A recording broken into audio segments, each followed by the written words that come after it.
The art of deception. Sometimes the most powerful stories aren't the ones that show you everything.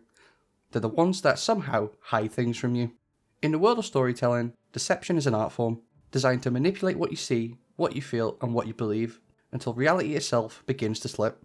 Whether it's in gaming, films, or even reading a book, deception is the storyteller's sleight of hand, misleading the audience just long enough to make the grand reveal that much more dramatic. Deception works because it fuels suspense. It forces the audience to question what's real, what's true, and what might be hiding just beneath the surface. In short, if you want your audience to be hooked until the very end, deceive them. Lies, when crafted with precision, are more than just falsehoods. They're narrative engines. They give stories momentum, tension, and emotional weight. The best deceptions don't just fool the audience, they invite them to be fooled. They create a world so convincing, so immersive, that we willingly suspend our belief, just to see where the lie will lead.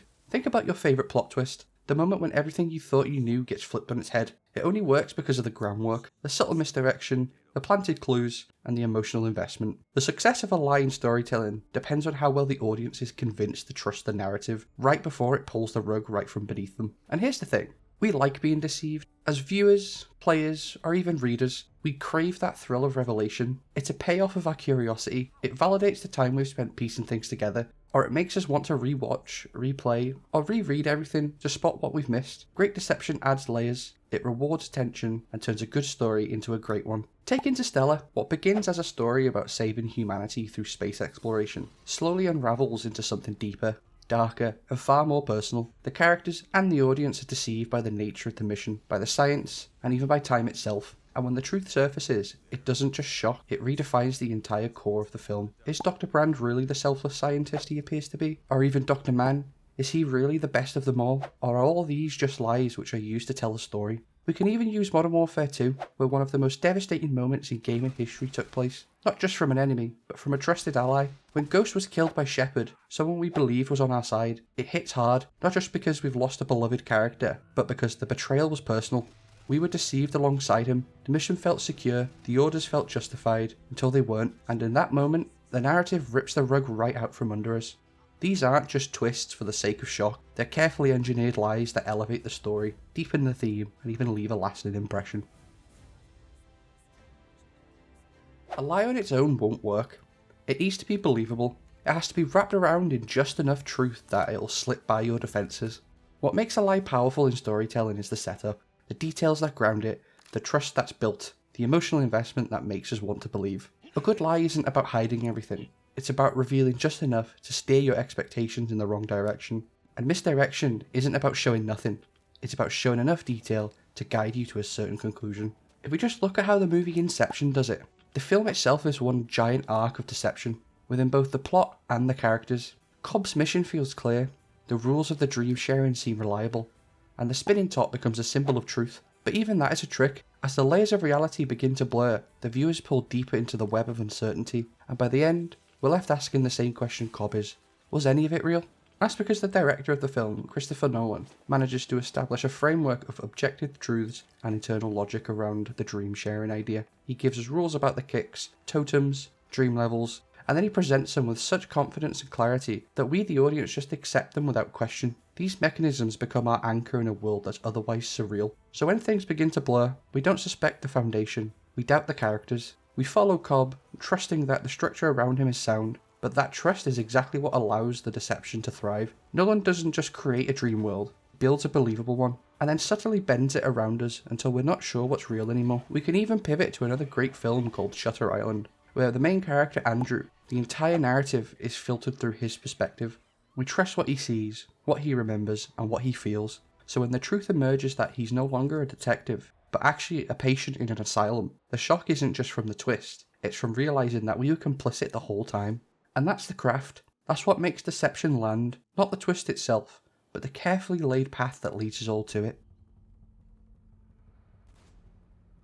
If deception is the engine, then perspective is the steering wheel. It's what determines what we see, what we miss, and how we interpret the world of a story. And the truth is, we rarely question the point of view we're given, because we assume it's just the truth. Storytellers will use perspective to trap us inside a character's mind, We don't just observe their experience, we live it. We see what they see, we fear what they fear, and we believe what they believe. So when that perspective is flawed, or intentionally misleading, the audience is taken along for the ride, unknowingly complicit in the lie. Think about games like The Last of Us Part 2. The entire narrative hinges on switching perspectives, forcing the player to empathise with people they once hated, and question those they once supported.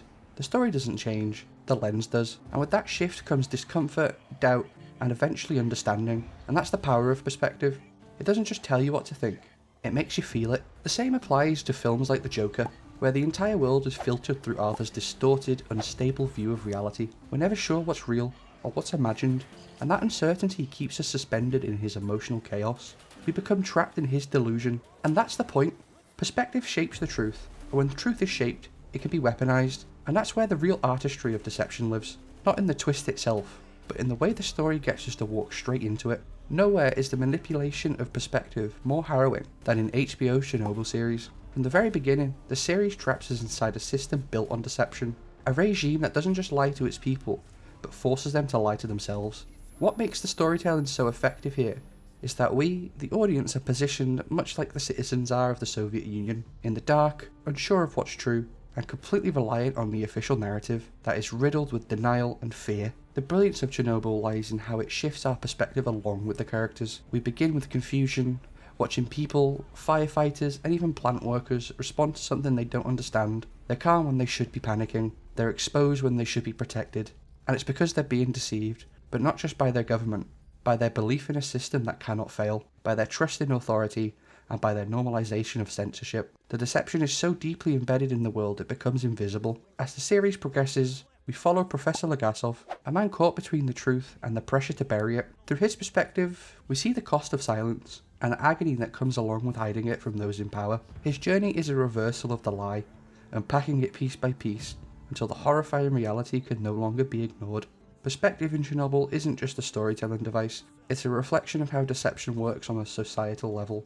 It shows how lies, when repeated and institutionalized, can shape an entire population's understanding of reality.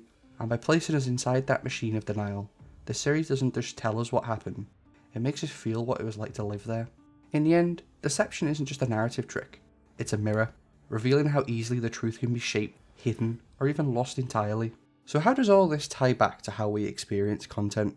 In truth, it doesn't need to, but what it does reveal is the true brilliance of storytelling, and how easily our built-in trust mechanisms can be used against us.